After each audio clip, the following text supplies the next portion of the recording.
Help me find our daughter on a family hiking trip. Our 6-year-old daughter Agnes has gone missing. Despite calling out her name repeatedly, there's no sign of her anywhere. It's your fault for taking your eyes off her.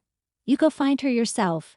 In the midst of the chaos, my husband Zeke coldly shoots back and drives off alone. Wait, don't leave, I shout as I chase after the car, but my voice doesn't reach him.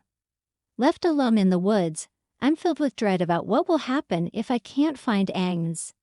My name is Marley. I'm 35. Agnes, who just turned 6, is a very kind and adorable daughter. Zeke, who usually dislikes family outings, had suddenly suggested going hiking the day before.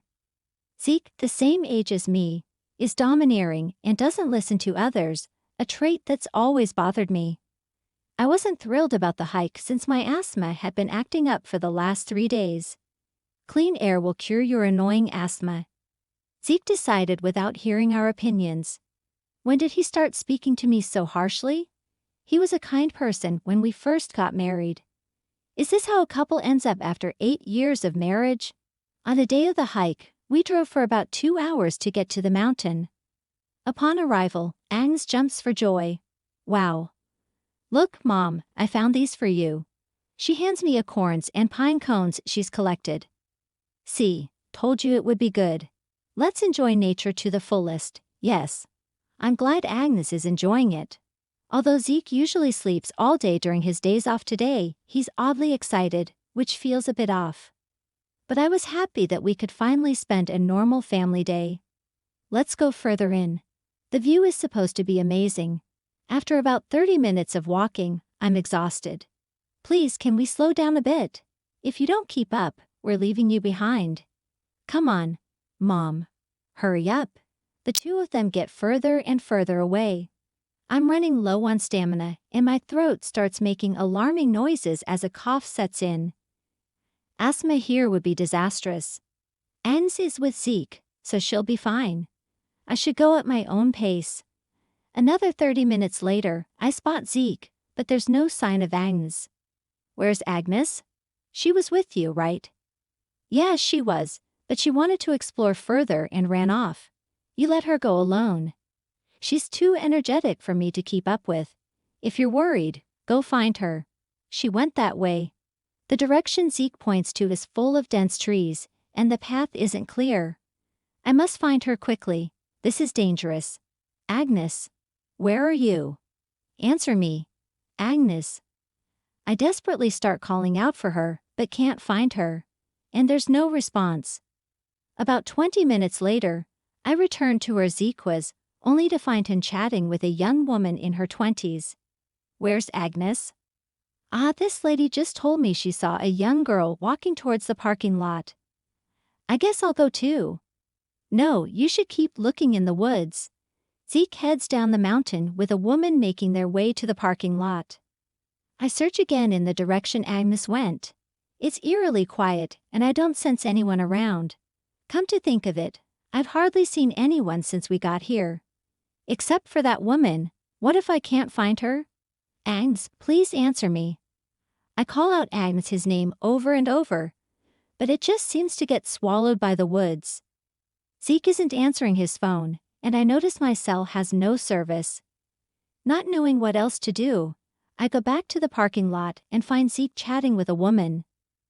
They're both smiling, so I assume Agnes must have been found. Where's Agnes? Nope. She wasn't here. What? Why are you so relaxed then? I couldn't hold back my frustration. Despite Agnes still being missing, Zeke was happily chatting with a young woman. What? I don't get why you're mad. Aren't you worried about Agnes? Let's look again together. Enough. This is your fault for losing her. Go find her yourself. I'm going home. And with that, Zeke hopped into his car and drove off. Oh wait, you can't be serious. I tried chasing the car, but it's too late. He's already out of sight. Even when I call Zeke, he doesn't answer. He actually left us here. Before I know it, the young woman is also gone and not a single car is left. What should I do now? The sun is setting and it'll be dark soon. Thinking of how scared Agnes might be, I go back into the woods. But even after searching for over an hour, I hear nothing. The wheezing coming from the back of my throat is also getting stronger. I'm finding it hard to breathe. It's pointless looking alone. Finally, it hits me that I should call the police. But I can't get a signal. After a desperate search for a signal, I finally reached the police, only to learn Agnes was safely found by a passerby. I hail a taxi to go get her. As soon as Agnes sees me, she runs to me crying, "Mom, thank God you're okay. Are you hurt?" "No, Mom, I was scared." "I'm so sorry, Agnes." Maybe it's the relief, but I can't stop coughing. Agnes gently rubs my back. "Mom, are you okay? Don't worry. We'll go to the hospital right away." I thank the police officer and we head to a nearby hospital for my asthma treatment. Luckily, it's not severe and I start feeling better after the inhaler. But then Agnes drops a bombshell. "Mom, one of Dad's friends told me about a place full of beautiful flowers." I was with her, and the next thing I knew, I was alone. "Away. You didn't go exploring in the woods?" "No, I wouldn't do that." "Do you remember what this woman with Dad looked like?" Agnes pulled out her toy camera and showed me a picture she'd taken. It was of a young woman Zeke had been with earlier, and they were snuggled up. Clearly more than just friends. Could he be cheating? The shock made me feel dizzy, and I crouched down right there. "Mom, are you okay?" Still coughing. "I'm fine." Seeing Agnes's worried face, I realized I couldn't give her. Now he won't get away with this. I'm going to dig deep to keep Zeke from knowing my whereabouts. I turned off my phone's location and decided to stay at my brother's nearby apartment from that day on. My brother Galton had recently moved in, and Zeke didn't know that our house was visible from there. However, Zeke's car wasn't home and the house was dark and quiet.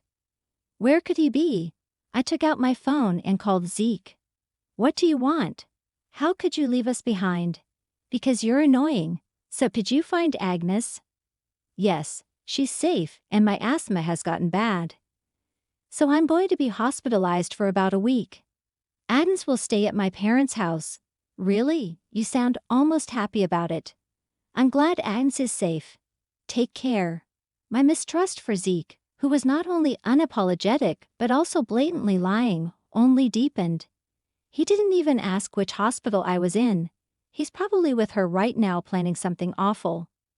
I was burning with rage, but I had to wait until I saw the truth for myself. Finally, Zeke came home late at night and left for work at his usual time the next morning. In the meantime, I bought a small security camera and installed it indoors. I could view its footage, including audio, directly on my phone. Now, I had Zeke under surveillance that night. The woman I saw in the mountains walked into our house, and they started having dinner while drinking wine in the living room. Seeing them get touchy-feely made me nauseous. It was a good idea to take advantage of my wife's sickness and take her to the mountain. This 1 week she's in the hospital will be heaven. You are so clever, boss. Right? Ha ha ha. Now we can relax without anyone disturbing us. It's not comfortable being together at work, but you always say the thrill makes it better. True, ha ha ha. It seems his affair partner is a subordinate at his workplace. They even seem to be doing something suspicious at work. I can't believe this. Absolutely unforgivable. They were laughing happily, hugging each other. Now's my chance to catch them in the act. I left my brother's house, answered mine quietly, and approached the living room, confirming they were in the middle of it all. I started recording on my phone. Then I opened the door with a loud noise. Well, aren't we lively? Why are you here? You're supposed to be in the hospital." Ow, ow. Oh, caught off guard. They couldn't even separate. Help.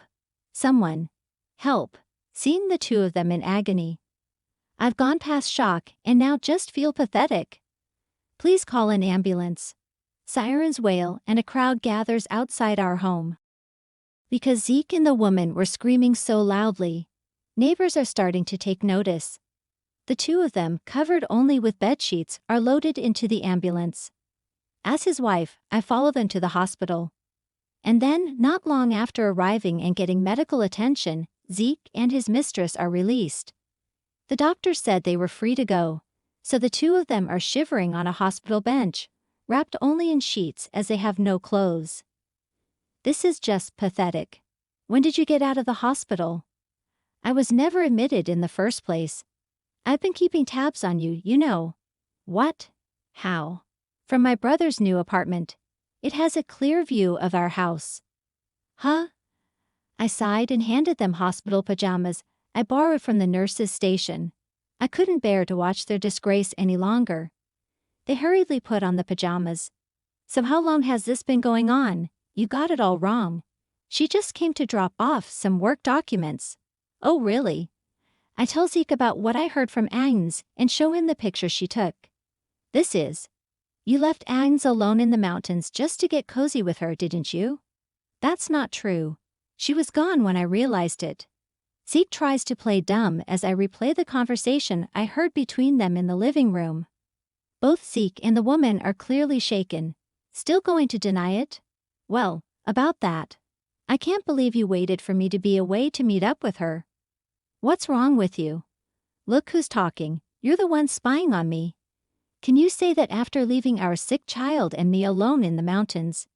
Seeing Zeke's lack of remorse, I could feel my feelings for him dwindling away. I'll never forgive you for putting Agnes in danger. Let's get a divorce. Divorce? Why? How can you even ask that? If you're so well matched with her, then just go be with her. As I glare at the woman sitting next to me, she glares back.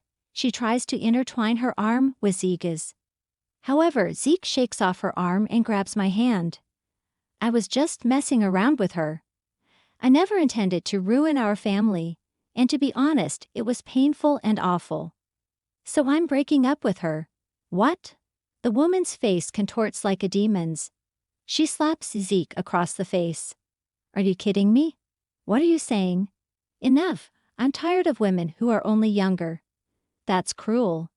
You said you'd marry me after you divorce. Watching their quarrel unfold, I'm beyond disgusted. Both a woman who knew he was married and Zeke, who would surely repeat this behavior, are to blame. Cut it out. This is a hospital. Keep it down. Finally, both quiet down at my scolding. Seems like they both need a heavy dose of self-reflection. You better prepare yourself. I'm reporting you to the police for abandoning me and our young daughter in the mountains when I was sick. What? Is that a crime? Of course it is. Yikes. Please give me a break. Just forget the police. Both suddenly backtrack, looking up at me apologetically. Although they're saying sorry, their hearts aren't in it. I bet that's not all. I want the house sold for the division of property and $30,000 for infidelity compensation. Don't forget the child support for Agnes. Please forgive me. I'm sorry. And you who laid hands on Zeke owe me $30,000 in damages as well. We can't afford that. Not my problem. You'll have to take out loans. Oh God. If you've learned anything, stay away from men with families. Got it. Please rethink this. Zeke suddenly bows down to the floor in apology, and the woman hastily follows suit. What is there to rethink now? I looked down on both of them with disdain. No way. I'll inform your company about this as well. Goodbye. This is the worst. I left Zeke and his affair partner yelling and immediately went to the police to file a report. Soon after, they were both arrested for abandonment charges related to me and my daughter Agnes. According to my lawyer, it's going to be a pretty serious offense for them. Zeke and his mistress lost their jobs as a result. I finalized the divorce and made them pay the affair, settlement, and child support in one lump sum with the money from selling our house. I was even able to get a settlement from the mistress, paid from her severance package. As I was considering moving out of the apartment, Galton, who had been so helpful, said, I worry about you and Agnes living on your own. Why don't you stay here with me? Taking him up on his kind offer, I'm now happily spending each day with my loving daughter and beloved brother. Perhaps because my stress has gone down, my asthma attacks have also stopped. And I'm feeling great now.